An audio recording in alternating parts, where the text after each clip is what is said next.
What is up, Chiefs Kingdom? We are officially through 2 weeks of training camp up in St. Joe with the first preseason game. It's coming up this Saturday night in Arizona. So let's get caught up on everything that you need to know. Maybe you haven't been paying attention throughout all of training camp. So I'm going to give you all the need to know, major storylines, headlines, all that stuff. You are ready to watch the game on Saturday. All right, let's kick it off with a huge feel-good moment. Trey Smith signed a 4-year, $94 million extension, making him the highest paid guard in the league just before camp started. But we learned during training camp that this one was a lot more personal than we thought. Now, he did lose his mom when he was 15, and he said he made her 2 promises: earn his degree and play in the NFL. And now he's done both. Smith had this to say at training camp, quote, "I didn't promise her I'd be the highest paid, but I made a promise. My parents sacrificed so much for me to be here. That moment with them, it's special." Now on to Rashee Rice. His legal situation from the Dallas crash has been settled. 30 days in jail and 5 years of probation. Now, Coach Reid said he is a full participant in camp and that the team is going to proceed like normal for now.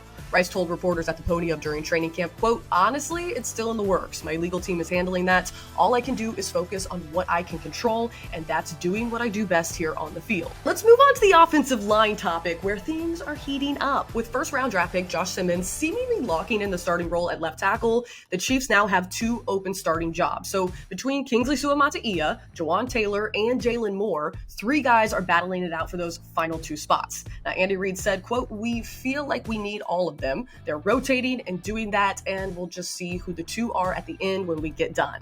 Suamataia has taken most of his reps at left guard. Taylor's been at right tackle when healthy, and Moore has rotated between both positions throughout camp. Let's get into the injuries. So here's who has missed at some point during training camp. I'm going to put a big old list on the screen, and then we're going to roll through some more details. So Sky Moore returned to practice on Sunday, but was limited working with trainers. Hollywood Brown also continues to sit, though Coach Reid says that the team is just being cautious. As for Christian Fulton, he has yet to practice all during training camp. He's currently the only player remaining on the PUP list. Coach Reid said on Fulton that he has started to run, but we're taking it day by day. That is the most Andy Reid quote you will ever hear. Now we're going to move on to some roster news. The Chiefs actually signed 3 new players. So defensive back Johnny Carter, defensive back ZZ Hearn, and wide receiver Keyshawn Smith. They also waived cornerbacks Eric Scott and Darius Rush with injury designations. And the punter battle is officially over. USC's Eddie Chaplicki was waived, which means that Matt Araiza has officially won the job. And finally, I got you an update on the future of Arrowhead. The Chiefs are committed to playing there through 2030, but after that,